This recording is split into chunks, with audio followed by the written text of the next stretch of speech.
Bueno, buen día, gracias por haberme invitado, gracias a la asociación, gracias a Agustina Trovato, que tuvo la paciencia de llamarme varias veces y arreglar para que estoy acá. Y la verdad que creo que es importante que los trabajadores y las trabajadoras de justicia tomen el tema y lo debatan. Me parece que no solo porque están en la administración de justicia y que además les tiene que importar el ángulo laboral, por supuesto, la flexibilización que hay y la que va a venir, muchachos, esa van a tener que organizar mucho, pero creo que es muy importante tener sensibilidad ante los contenidos y los lineamientos de esta justicia, de la cual ustedes son parte como trabajadores. Por eso me parece que saludo que hayan tenido esta iniciativa. Nosotros el ángulo que queremos agarrar es que la ley penal en qué realidad social se da, porque opinamos que la justicia no se aplica en abstracto, la justicia se aplica sobre una realidad concreta. Entonces nos parece que tenemos que ir a la realidad y a la justicia. Antes de arrancar bien, quiero dejarle un mensaje como el Ministerio Público Fiscal de la ciudad convoca también a esta jornada. Le quiero dejar un mensaje al fiscal general Luis Cebajo, espero que le llegue, que deje de aplicar la normativa penal y contravencional en esta ciudad con criterio persecutorio hacia los menores.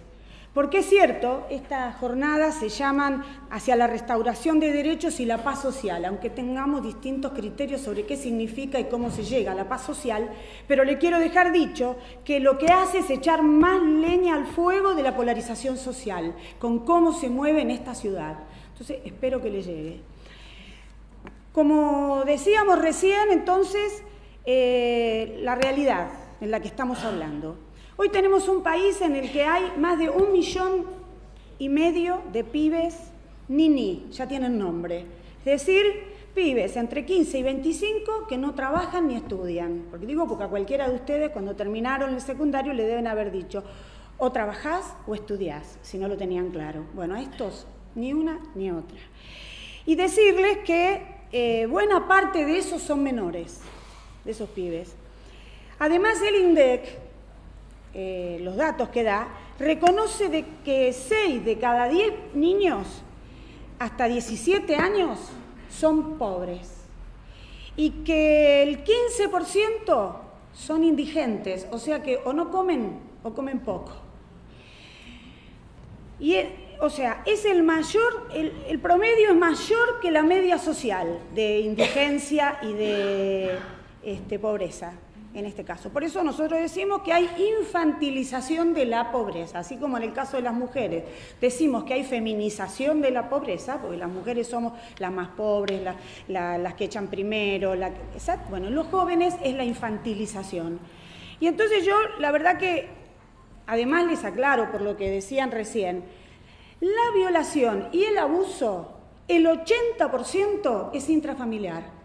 Es el tío, el abuelo, el vecino, el novio de la madre, es intrafamiliar, ni es un violador que anda suelto, entonces hay que hacer la lista de violadores, aunque ayude, ni es, la verdad, es esto, es parte de la crisis social que estamos viviendo y que padecen todos los pibes que después les da cosa ir a contarlo, y a veces una maestra, porque se lo contó y lo detectó, dice, bueno, mirá lo que me enteré, lo violan, lo abusan de él y trata de resolverlo. ¿Va a resolverlo? Porque le dan a los docentes para que tengan. Lo toma, lo va a resolver y ¿cómo terminan? Les dicen, llévatelo a tu casa. Esa es la realidad que vivimos todos los días. Yo les quería contar además, para que ustedes sepan porque me encantó todo lo que ella decía, qué pibes tienen que atender. Y te lo cuento con una anécdota personal corta. Cuando nosotros estábamos de diputados, quisieron hacer una investigación del tema de los pibes desnutridos. Entonces nos fuimos a buscar en los centros de atención primaria de la ciudad cuántos desnutridos atendían. Bueno, a mí me tocó el centro 5, que quedaba en la entrada de una villa, en ese momento en la parte de abajo del elefante blanco, terrible la situación, pobres médicos y trabajadores ahí. Bueno, fuimos, me dijeron, mira, nosotros acá atendemos 600 los médicos, pero te queremos contar una cosa. Cuando salimos a investigar y quisimos resolver el problema y tratarlo, había 15 o 20 pibes que por más que le dábamos toda la comida especial para ellos, no lograban salir del tema de la desnutrición grave. Entonces lo seguimos, nos dijimos, vamos a ver por qué. Y la verdad, bárbaro los médicos. Hicieron una investigación y descubrieron que esos pibes nunca habían comido en la mesa familiar desde que nacieron. Nunca habían comido en la mesa familiar.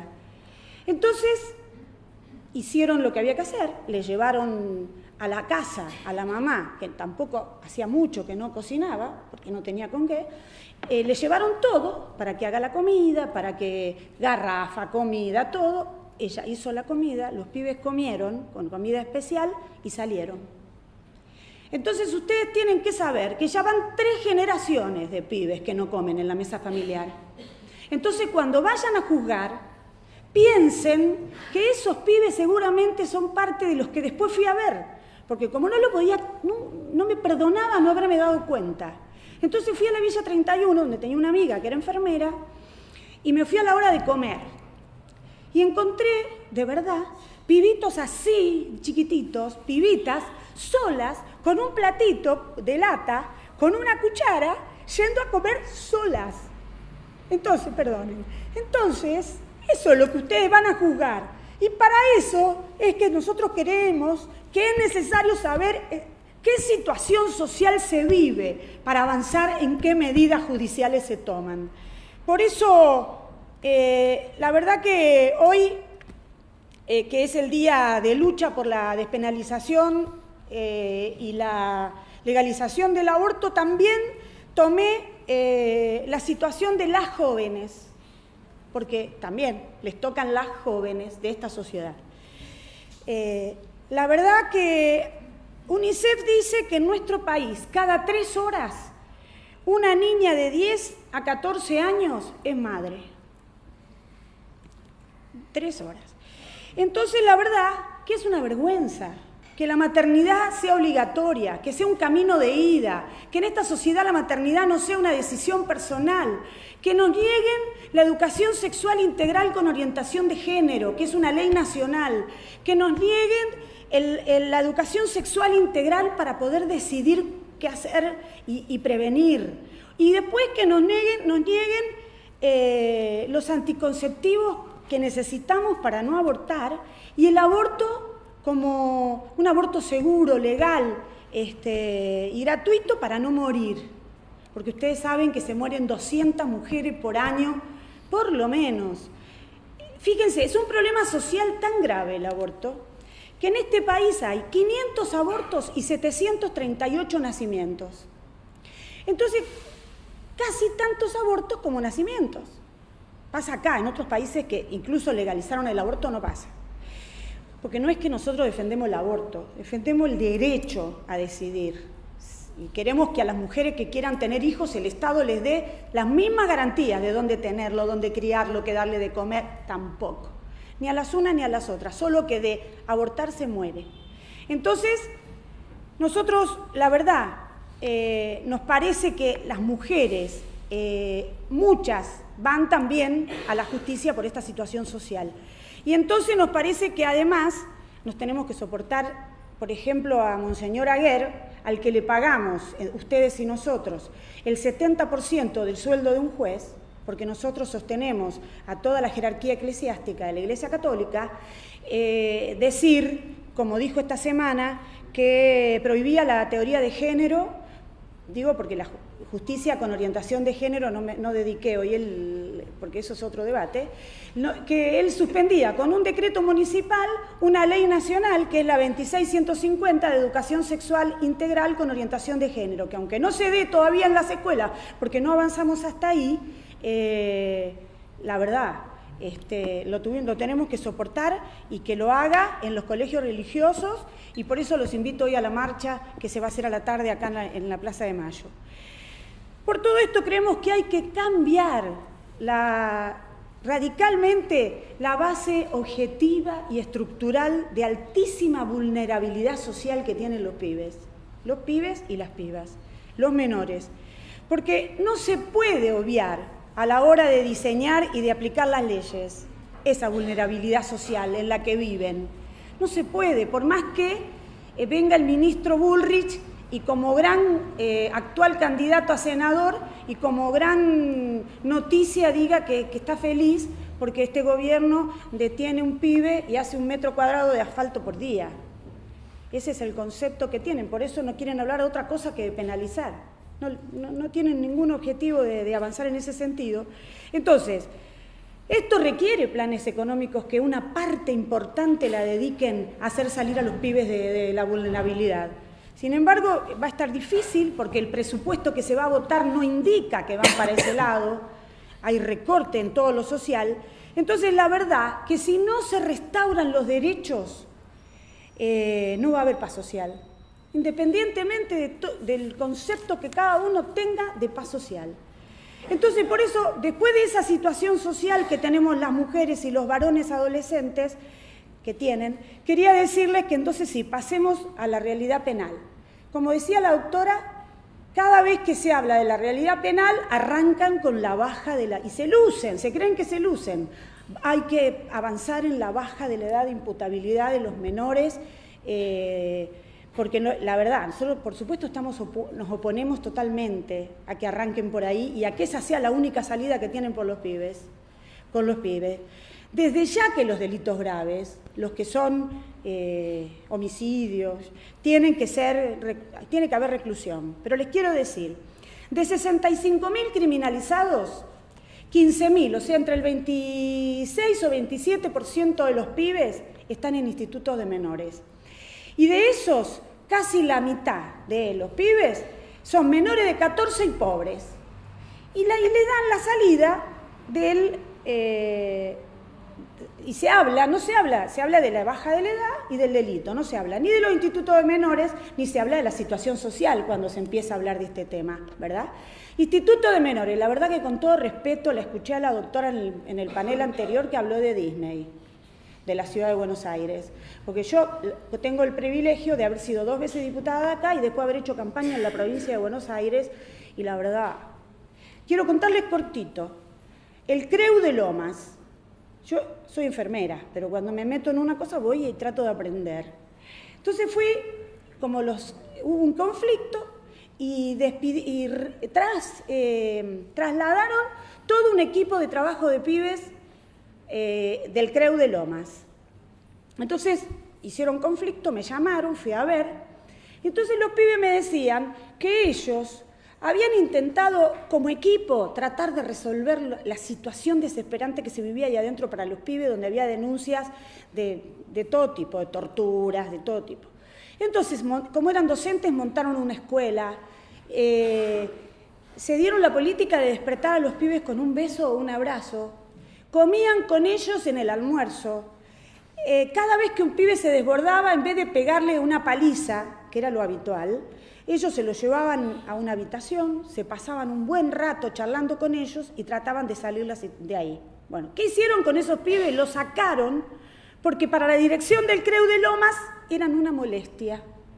Imagínense cuál es la situación ahora, a qué situación se volvió. Entonces, eso hacen con los pibes, porque con los que roban un auto, ¿me entendés? Ningún pibe roba un auto para ir a pasear con la novia. Roban un auto y cuando vos ves, detrás del pibe que roba el auto está el comisario que le cuida al desarmadero, al delincuente, y muchas veces detrás de ellos está el puntero político y el juez, que los banca, que son socios o que son parte del negocio. Entonces, paren un poco. Junto con esto, ¿qué más les pasa a los pibes que llegan a usted? Y ya recién la escuchaba con qué sencillez, acá en la ciudad de Buenos Aires, después de que te agarraba la policía, te llevaban a un lugar y con alegría te trataban y te llevaban el tema. ¿Por qué venía tan rápido la salud si no te habían hecho nada antes? ¿Qué te dan? Te dan una paliza a la policía brutal, y sos pibe, y encima te pescan un poco adicto, te matan. Yo no sé dónde vive ella, pero a mí me pasa eso. Entonces hay violencia institucional para los pibes, porque, empezando por la policía, porque miren, Correpi, que es la organización que hace seguimiento por los temas de gatillo fácil, dice que hay gatillo fácil cada 25 horas, y que creció el gatillo fácil, porque antes, en el 2003, era cada 28, y antes cada 30 horas había gatillo fácil. Por eso se parece a los femicidios.